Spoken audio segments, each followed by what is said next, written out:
Hello दोस्तों, नमस्कार। मैं गोविंद बगड़ी खूबसूरत शहर हल्द्वानी से हूँ दोस्तों। आज मैं बुद्धा पार्क पे हूँ हल्द्वानी में, और यहाँ पे जो कल पेपर लीक हुआ था उसका आंदोलन हो रहा है बेरोजगार बच्चों के द्वारा, और बेरोजगार संघ के भी पदाधिकारी आए हैं, और मैं चल रहा हूँ वहाँ पे, आपको दिखाता हूँ। शामिल है उनको गिरफ्तार करके और कूड़ा करके जिस प्रकार से मेरे भाइयों से बात हो रही थी उसको साफ किया जाए। शर्मनाक बात है, ऐसा नहीं होना चाहिए। एक तरफ आप कहते हो हम सबको रोजगार देंगे, एक तरफ आप एक ही चीज को लेकर चलते हो। कहाँ जाएंगे ये युवा? इतना पैसा खर्च करके, इतनी मेहनत करके, और उनके पेपर लीक हो जाते हैं। और आप कानून लेके आते हो कि ऐसा कानून, बड़े बड़े होर्डिंग, करोड़ों रुपये आपने खर्च कर दिया उसमें। अच्छे जैमर ले लेते, बहुत बढ़िया जैमर ले लेते। कौन से ग्रेड के जैमर लिए जो कहीं पर छेद होता है तो वहीं से बाहर निकल जाता है। और कल मैं प्रश्न पत्र लिखा था एसएसपी देहरादून जी की, वो कह रहे थे कि भाई ये ऐसा हुआ, ऐसा हुआ, ऐसा हुआ। क्या आप राजनीति के किसी संगठन के वक्ता है क्या? आपका काम है युवाओं जो आपकी तरफ आशा भरी और न्याय की दिशा से देख रहे हैं उनको न्याय देना। भाई साहब, मैं युवाओं से भी निवेदन करूंगा, आप अपना लोकतांत्रिक तरीका अपनाइए और ज्ञापन दीजिए। अगर सरकार कार्य नहीं करती है, पूरे उत्तराखंड के युवा सरकार बना सकते हैं तो सरकार गिरा भी सकते हैं। हमें नहीं चाहिए ऐसी सरकार, ऐसी भ्रष्ट सरकार नहीं चाहिए हमको। आज आपको युवाओं का कुछ खास समर्थन देखने को नहीं मिला है, क्या लगता है क्या कारण हो सकता है इसके पीछे? अगर समर्थन हमें आंदोलन करना नहीं, इतना बड़ा पेपर लीक हो गया, लेकिन युवाओं को सड़कों पे होना चाहिए था। आज आपके साथ कोई देखने मिला है? डर डर दिखाया प्रशासन ने, शासन ने पहले उठाया। पहले ये मैसेज आया कि गिरफ्तार हो गए हैं, बाद में कहते हैं नहीं हमने पूछताछ के लिए पकड़ा हुआ है। 2.5 घंटे तक पूछताछ हुई है। वहीं पे कर लेते, वहीं पे कर लेते। भाई तुम्हारे पास इनपुट कहाँ से आया? ये है इनपुट।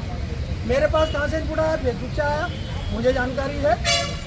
अलग से क्या इंक्वायरी होती है? वही इंक्वायरी नहीं होती। जानबूझ के पूरे प्रदेश के युवाओं को मैसेज दिया गया है, अगर तुमने खोला बोले घर न किया, ज्ञापन देने भी आए तो आज तो सिर्फ ज्ञापन है। काफी लोग हैं, इतने लोग काफी हैं ज्ञापन देने के लिए, लेकिन जिस दिन इसके लिए आंदोलन होंगे, इसके लिए धरने होंगे, जगह नहीं बचेगी। पूरे के पूरे उत्तराखंड में जगह नहीं बचेगी।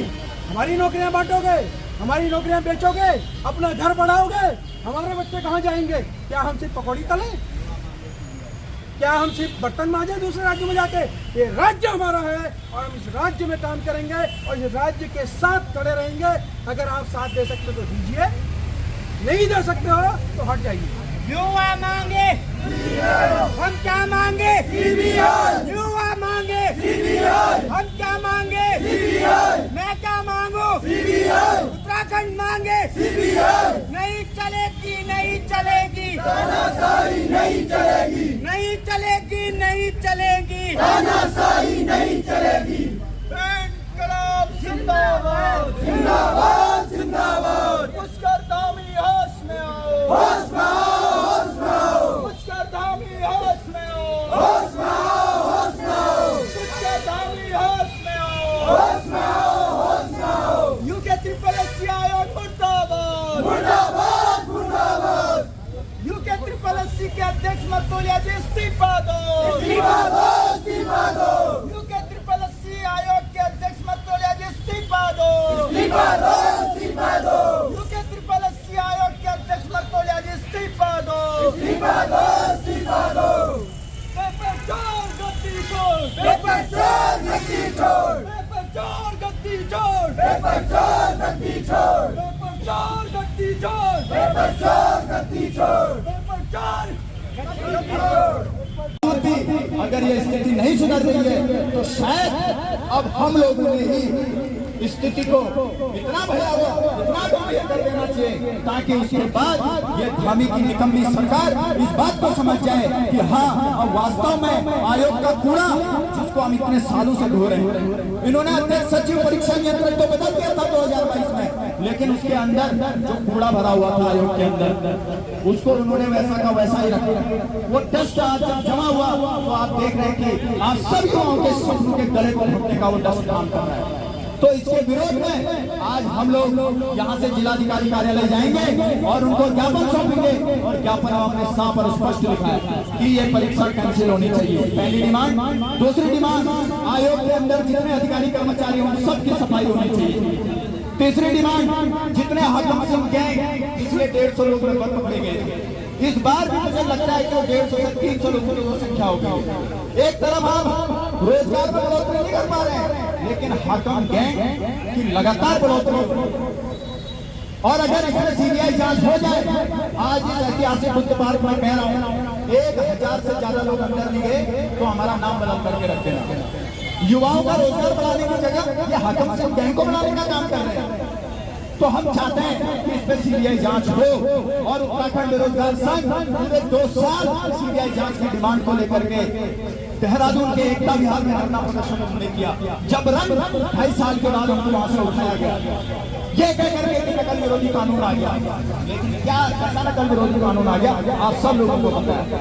और जब हमने कॉल करी तो यहाँ पर तमाम संगठनों के मुझे फोन आए, सबका धन्यवाद है उन्होंने इस युवाओं की लड़ाई को समर्थन दिया, जिसमें हमारे पहाड़ी आदमी के तमाम पदाधिकारी सहयोगी आए, हमारे पार्षद जी, हमारे शैलेंद्र गानू जी यहाँ पर आए, तमाम अन्य लोग, हमारे सभी युवा साथी जो यहाँ पर पहुंचे, मुक्तेश्वर जी भी देख रहे थे भाई वो भी पहुंचे, हमारे वकील साहब पहुंचे, हमारे युवा एकता मंच के संयोजक पीयूष भाई पहुंचे। आप सबका बहुत बहुत धन्यवाद है, और मीडिया के साथियों का भी बहुत बहुत धन्यवाद है। अभी पूछ रहे थे मेरे से कि भाई आपने अनुमति दी है, नहीं दी है, यहाँ से डीएम कार्यालय में बैठी नहीं बैठी।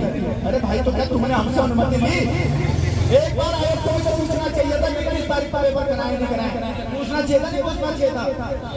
आप बिना पूछे आंखों में धूल झोंक करके युवाओं के ऐसा कृत्य कर रहे हैं। मैंने ठान लिया कि आज से कहीं पर भी हमारा धरना प्रदर्शन या कुछ भी होगा, कोई परमिशन नहीं लेंगे। हमारा सेल्फ है, हमारे टैक्स के पैसे का ये रोड है, हमारे टैक्स के पैसे से अंदर भी हमको सैलरी डाल के हमारा ज्ञापन वो लेंगे। और हम जितने भी लोग हैं, क्रांति करने के लिए एक व्यक्ति बहुत होता है, क्योंकि भगत सिंह भी एक थे, स्वामी विवेकानंद जी भी एक थे, गांधी भी एक थे। तो क्रांति करने के लिए अपने आप में हर कोई एक बहुत है। तो इसीलिए अब हम लोग यहाँ से जाएंगे और डीएम कार्यालय जाकर के ज्ञापन लेंगे। तो इन्हीं बातों के साथ, क्योंकि समय बहुत ज्यादा हम नहीं रहे हैं, जो मुख्य कार्यक्रम है उसको हम करते हैं, उसके बाद 3 दिन का समय दिया जाएगा। आप सब युवाओं की जिम्मेदारी बनती है कि आप सब युवा अपने साथियों को, जितने भी अभी कोचिंगों के अंदर भरे हुए हैं, लाइब्रेरी के अंदर भरे हुए हैं, कहीं ना कहीं इन लोगों को भी समझना चाहिए, क्योंकि जब तक बच्चा नहीं होता है तब तक माँ भी दूध होती है। तो कहीं ना कहीं अपने हल हुकूकों के लिए हमको स्वयं सड़कों पर आकर के लड़ने की आज आवश्यकता है। इसके लिए मतलब ये हमारी बहुत, हम अपना समय खराब कर रहे हैं इसमें। अगर इसमें पारदर्शिता नहीं दिखाई जा रही है तो ये सरकार की बहुत बड़ी असफलता है, जिसको सरकार को सुधारना चाहिए। नहीं तो आने वाले चुनाव में मुझे नहीं लगता कि कोई भी जो युवा है, जो जागरूक युवा है, वो इस सरकार को वोट देगा और उसको सत्ता में दोबारा लाएगा। क्योंकि हमें ऐसी सरकार नहीं चाहिए जो हमारे युवाओं की ना सुने। पेपर होता है, जबरदस्ती पेपर करा दिया जाता है बिना बच्चों से पूछे, और इतनी जो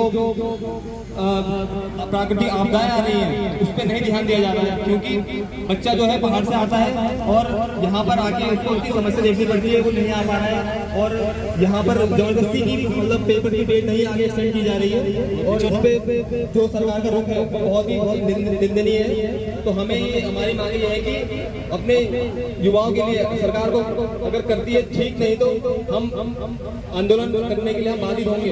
और हम ही चाहते हैं कि हमारी जो जितनी मांगे, हमारे जितने भाई हैं, वो उन सबकी मांग।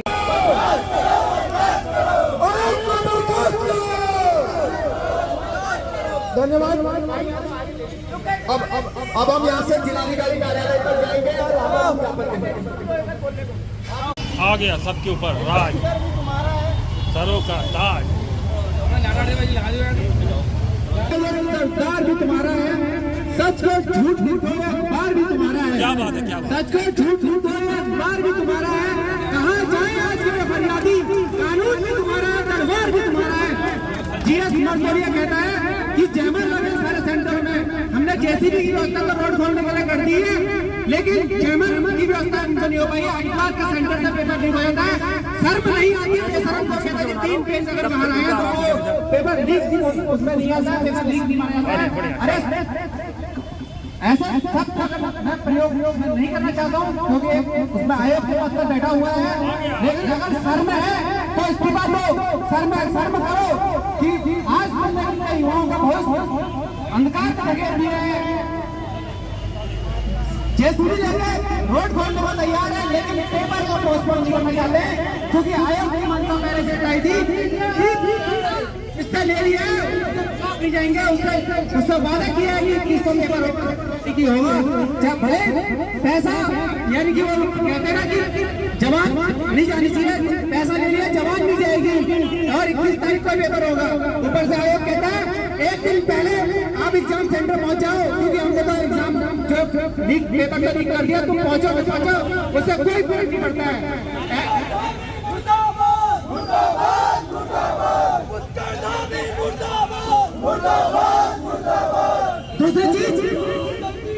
दूसरी चीज मैं ये भी कहना चाहता हूँ, जो युवा यहाँ पर राजधानी में रहकर चाहे वो बागेश्वर का हो चाहे पिथौरागढ़ का हो, वो लाइब्रेरी में 8 से 10 घंटे बैठ के पढ़ सकता है, लेकिन वो 10 से 15 मिनट आंदोलन में आने को तैयार नहीं है। उसको किस चीज की डर है? वो अगर यहाँ पर देखें आज कुमाऊं में भी आंदोलन हो रहा है, आज गढ़वाल में देहरादून में आंदोलन हो रहा है, देहरादून में जिलाधिकारी सुबह एक बार धारा 163 की घोषणा कर देते हैं। उन्हें पता है कि जो गढ़वाल का युवा है वो जानते हैं वो सड़कों पर है, और कुमाऊं का जो युवा है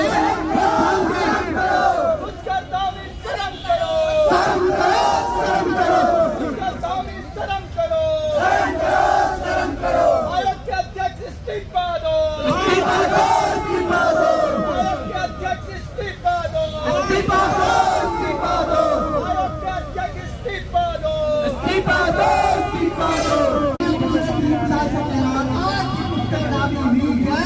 पर स्पष्ट हमारी यही पहले तो पूरा प्रदेश का युवा डिमांड कर रहा था कि उसके बाद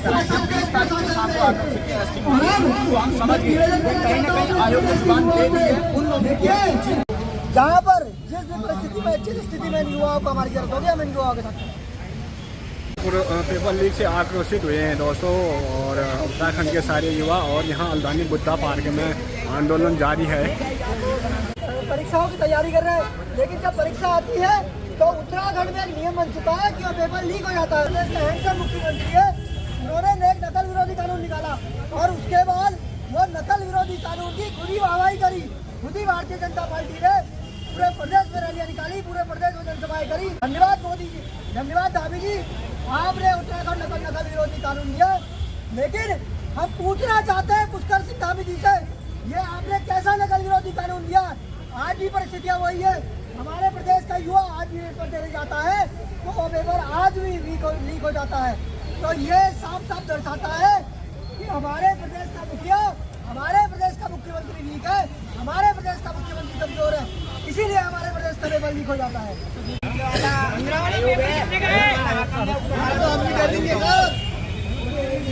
ज्यादा हो गया। जीएस मर्दोलिया मुर्दाबाद, हाकम सिंह मुर्दाबाद, नहीं चलेगी, नहीं चलेगी, नहीं चलेगी, पेपर कैंसिल करना होगा, पेपर कैंसिल करना होगा, आज आगे हमें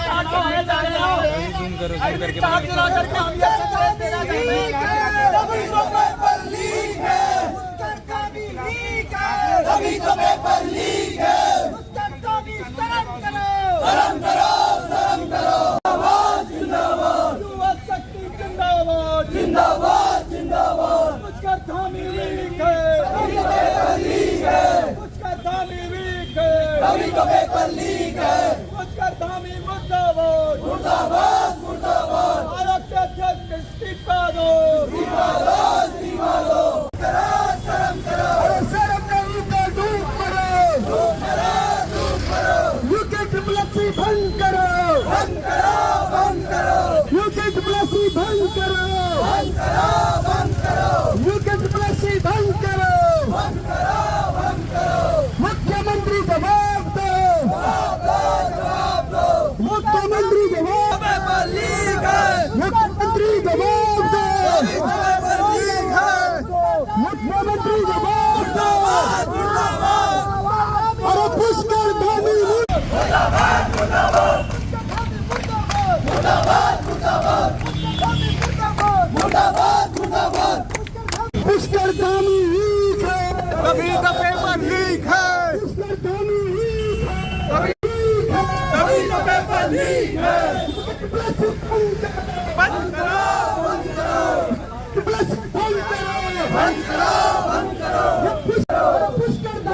कोर्ट में पहुंचे हैं दोस्तों, जिला कार्यालय पे पहुंचे, डीएम कार्यालय पे यहाँ पे पहुंचे हैं।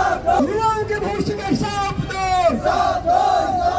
ये पुष्कर धामी वीक है, अभी तो पेपर लीक है, पुष्कर धामी वीक है, अभी तो पेपर लीक है, पुष्कर धामी वीक है, अभी तो पेपर लीक है। यूकेट प्लस भंग करो, बंद करो, बंद करो, यूकेट प्लस भंग करो, बंद करो, बंद करो, यूकेट प्लस भंग करो। बंद करो, बंद करो। पेपर लीक की डेफिनेशन क्या होती है बताइए? पेपर लीक की डेफिनेशन क्या होती है?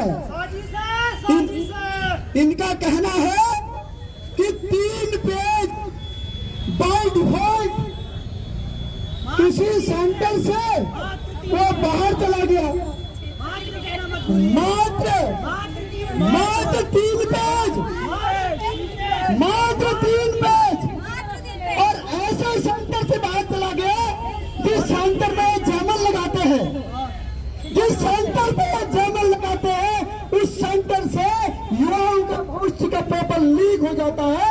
ये कहते हैं इसको लीक नहीं कह सकते हैं। तो ये ट्रिपल एससी का काम नहीं रह गया कि ये तय करेंगे कि पेपर लीक हुआ या नहीं हुआ। 3 पेज में लीक होता है या 4 पेज में लीक होता है या एक क्वेश्चन करके लीक होता है। तो ये धामी सरकार को जवाब देना होगा। ये युवाओं के भविष्य के साथ खेलना ये सरकार बंद कर दे। और मैंने सुना कि आज पूरे देहरादून में धारा 163 लगा दी है। धामी जी, यदि आपने गलत काम नहीं किया है तो आप 1.5 लाख लोगों से डर क्यों रहे हो? किस आधार पे आपने धारा 163 पूरे देहरादून में लगा दी है? आपको डर है? ये जंगी जनरेशन, ये 18 से 30 साल के बीच की जनरेशन, ये तुम्हारी सत्ता उखाड़ने के लिए तैयार है। ये यकीन मानिए, यदि आप अपने आप को सुधार नहीं करते हैं, ये तैयार है नेपाल जैसे हालत करने को। आप सभी से मेरे गुजारिश, भूपेंद्र भाई, छोटे भाई, आप सभी से मेरे गुजारिश है, आज और अभी से लग जाइए। इन नेताओं की जो बच्चे हैं कहाँ पढ़ रहे हैं, कहाँ घूम रहे हैं? क्या ये नेता लोगों के बच्चों ने क्या यूकेट ट्रिपल एससी का फॉर्म भरा है? आईटीआई से जानकारी लीजिए। जिस नेता के बच्चे ने यूकेट ट्रिपल एससी का फॉर्म भरा होगा हम उसका स्वागत करेंगे, जिसने नहीं भरा होगा उसके घर को हम जलाएंगे। हम बताएंगे, लट बजाएंगे, लट बजाएंगे उनका। ये हमारे बच्चों के भविष्य के साथ लगातार खिलवाड़ कर रहे हैं। और एक लड़का जिसका नाम बॉबी पवार है, जो रोजगार की लड़ाई हमेशा लड़ रहा है, युवाओं के भविष्य को बदलने की ठाना है उसने, ये करप्शन के खिलाफ लड़ रहा है, और उसको ये रात को उठा लेते हैं और ये कह रहे हैं कि तुम्हारे पास कहां से आई? अरे तुम्हारी पुलिस निकम्मी है, तुम्हारा प्रशासन निकम्मा है, जनता को तुम्हारे साथ आने में डर लग रहा है। तो किसके पास भेजा जाएगा बताइए? किसका हाथ भेजा जाएगा? किसको बताया जाएगा? और रात को प्रेस कॉन्फ्रेंस करके कहते हैं कि कुछ संगठन के लोगों का गिरोह था, वो किसी प्रोफेसर ने उनको वो लेटर भेज दिया। अरे तुम लोगों को शर्म नहीं आती है? सरकार के नुमाइंदे होकर हमारे टैक्स से पलने वाले लोग क्यों भरोसा नहीं जीत पा रहे युवाओं का? क्यों जनता का भरोसा नहीं जीत पा रहे हो कि जनता तुम्हारे पास आए, लोग तुम्हारे पास आए, युवा तुम्हारे पास आए? क्यों जरूरत पड़ रही हरीश रावत के पास आने की? क्यों जरूरत पड़ रही भूपेंद्र कोरंगा के विशाल के जादौन के पास आने की? क्यों जरूरत पड़ रही मोहित डुमरी और बॉबी पवार के लोगों को? क्या शासन सत्ता तुम चला रहे हो, हम चला रहे? क्या तनख्वाह तुमको मिल रही है, हमको मिल रही है? आप युवाओं के साथ खेलने में क्यों तुले पड़े हो? हमारे युवाओं के भविष्य को बर्बाद करने में तुले हो। ये चेतावनी है तुम लोगों को। 2027 नजदीक आ रहा है। 2027 में तुम्हारी सत्ता तो जाएगी जाएगी, ऐसा न हो उससे पहले तुम्हारे घर उठा दे। ऐसी संभावना तुम लोग क्रिएट कर रहे हो और हमें डिफेंड कर रहे हो। डिफेंसिव हो रहे रात को कि 3 पेज देखो कितना हास्यास्पद है, देखो कितना, जिसमें हमने साफ और स्पष्ट लिखा है कि कल की परीक्षा जो लीक हुई थी उस प्रकरण को लेकर के निष्पक्ष जांच हो, आयोग के अंदर तमाम सभी अधिकारी से लेकर कर्मचारियों को हटाया जाए और इस परीक्षा को दोबारा कराया जाए। अब यहाँ पर आ गए हैं दोस्तों, हम डीएम कार्यालय पर पहुँचे हैं। यहाँ पे दोस्तों आंदोलन बुद्धा पार्क से सीधे डीएम कार्यालय तक पहुंच गया है और यहाँ पे ज्ञापन सौंप दिया है। पेपर दोबारा होना चाहिए, यही मांग है युवाओं की, होना भी चाहिए यार दोस्तों ना। और पैसे वाले देखो यार कैसे नौकरी ले रहे हैं और पढ़ने वाला गरीब लड़का तो फिर पीछे ही रह जाएगा, वो क्या करेगा वो हैं। ये बहुत बेशर्म, ये बहुत ही शर्म की बात है और उत्तराखंड के लिए और उत्तराखंड के भविष्य के लिए। अगर पेपर ही बेचना तो दुकान लगा लो यार दोस्तों। हम गरीब लड़के जो भी है मकान हकान ज़मीन हमीन गाय भैंस बकरियाँ बेच के पेपर खरीद लेंगे। खुलेआम दुकान लगा दो। ये क्या है, ये खाली मेहनत बर्बाद हो रही है बच्चों की, बरसों की मेहनत बर्बाद हो रही है। ये तो बहुत ही गलत हो रहा है, अन्याय हो रहा है दोस्तों। ये आने वाले भविष्य के लिए भी बहुत खतरनाक है दोस्तों। और जो लोग नहीं आए, जो लड़के नहीं आए हैं आंदोलन में आना चाहिए, लड़कों को बढ़ चढ़ के हिस्सा लेना चाहिए यार दोस्तों ना। और जो नहीं आए कोई बात नहीं, अगर मांग पूरी नहीं होती तो आज से 4 दिन बाद फिर बड़ा जन आंदोलन होगा। थैंक यू दोस्तों।